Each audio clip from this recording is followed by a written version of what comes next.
jälle 35 minutit ja saad tappa, et siis peaks natuke hakkama nagu analüüsima, et kus kohas need valed käigud on tehtud ja ma arvan, et noh, mis olime isegi ees vist 13, 14, 15 punktiga, kui ma ei eks, 17 ja et ma nägin nagu võimalust seal paar vahetust teha, et osad mehed olid vigadega, probleem oli ka vigadega, et võib-olla oleks pidanud see 17 kannatama, et veel 2-3 minti hoidma seda asja, et siis oleks nagu vahetusi teinud, aga eks seekord ma võtan selle kaotuse puhtalt oma nahka.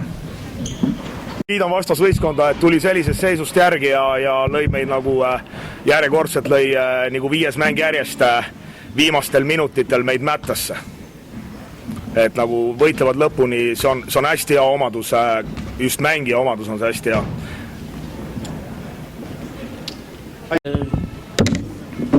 Põhimõtteliselt sama asi, et dikteerisime mängu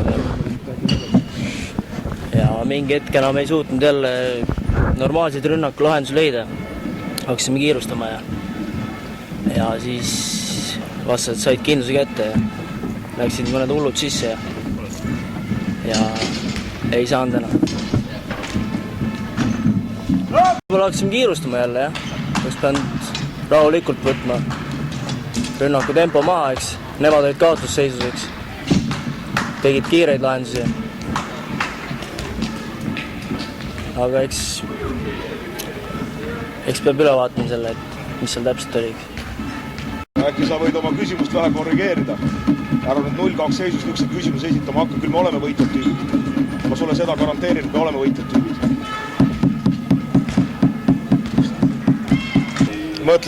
Mõtlesin. Ma räägin sulle, et see on minu ämber, et me mängu tappa saime. Mul on siin vaja omad korrektiivid teha ja ma ütlesin, ma mõtlesin ka selle peale, et kui mäng peab minema punkti peale, nagu lõpus oli, tegelikult mul oli 1 time-out puudu. Oleks me see 3,6 sekki, mul olnud 1 time-out, ma oleks nad keskjoonest lahendama hakata. Et selles mõttes nagu ma veel kord kordan, et see sats ei ole kaotaja sats, ta võitleb järgmised mängud ka või järgmine mäng 40 minti ja kui peab olema nii, et 3. kalp lendab, siis palju õnne Rakverele ja TTÜ hakkab 3. koha peal mängima.